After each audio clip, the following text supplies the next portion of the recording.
আলাইকুম আন্টি। ওয়ালাইকুম সালাম। আচ্ছা, আজকের এই প্রোগ্রামে এসে আপনার অনুভূতি কি?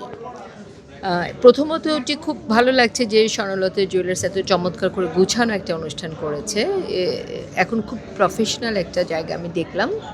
আর ভালো লাগার জায়গা তো ডেফিনেটলি যে আমার মেয়েকে ওরা এই কাজটা দিয়েছে, আস্থা রেখেছে ওর উপরে। সবকিছু মিলে আই ফিলিং ভেরি গুড।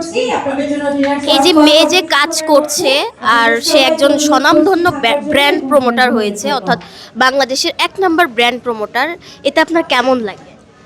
হ্যাঁ, এইটা নিয়ে কিন্তু এর আগেও কথা বলেছি আমি যে বারিশে যখন কাজ শুরু করেছিল এই জায়গাটায়, তখন কিন্তু আসলে অতটা বুঝতে পারি নাই যে আহ, এটা ক্যারিয়ার হিসাবে ও যদি নেয় কতদূর এক্সপোজার থাকবে এটার। কারণ আমাদেরই কোনো ধারণা কিন্তু ছিল না যে এই ফিল্ডে কাজটা কেমন হবে।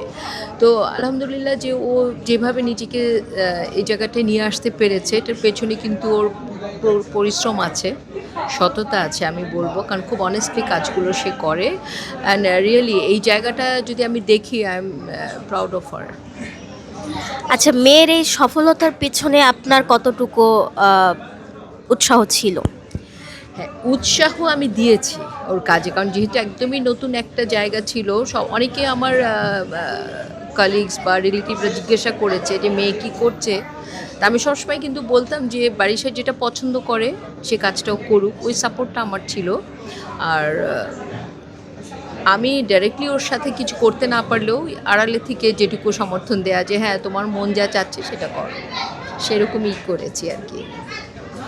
যদি এই জেলো ওর মায়ের মতো স্বনামধন্য ব্র্যান্ড প্রমোটার হতে চায়, সেক্ষেত্রে আপনি নানি হিসেবে কি ভূমিকা পালন করবেন? আসলে আমি জানি না যে এজেল যখন ওর ক্যারিয়ার শুরু করবে, আমি জানি না আমার আয়ু ততদিন থাকবে কি না। তারপর ইনশাল্লাহ আমি মনে করি যে প্রত্যেকটা মানুষেরই আসলে ক্যারিয়ারের জায়গাটায় স্বাধীনতা থাকা উচিত, যে সে কী করবে, মার মতো হবে না। যেমন আমি টিচিংয়ে আছি, মানে নর্মালি ধরে নেওয়া হয় যে ছেলেমেয়েরা বাবা মার ক্যারিয়ারের দিকে ইন্সপায়ার্ড হয়। তো ওরা যেহেতু হয়নি, আমি কিন্তু মন খারাপ করিনি। আমি বলেছি যে হ্যাঁ নতুন একটা কিছু করছে। তো এজেলের জন্য আমার আগে থেকে বলেছি যে শুভকামনা থাকবে, কি করবে জানি না। মানে মার্কেট রেট অনুযায়ী কিন্তু স্বর্ণের অনেক চড়া দাম রয়েছে, তারপরও কিন্তু আমরা দেখছি যে স্বর্ণ ব্যবসায়ীরা খুব স্বস্তিতে আছেন, কেনাকাটাও কিন্তু করছি আমরা। কেন? কারণ স্বর্ণ হচ্ছে এক ধরনের একটা ইনভেস্টমেন্ট। আজকে আমি এটা কিনছি, কালকে দ্বিগুণ দামে এটা আমি বিক্রয় করতে পারবো আমার যে কোনো সমস্যায়, বা যখন আমার প্রয়োজন হবে, বা আমি নতুন কোনো ডিজাইনও বানিয়ে নিতে পারবো। তো স্বর্ণ সবসময় মানুষের পছন্দের তালিকায় ছিল, ইনভেস্টমেন্টের তালিকায় ছিল। যারা বুদ্ধিমান তারা অবশ্যই স্বর্ণ পারচেজ করেন, সংগ্রহ করেন।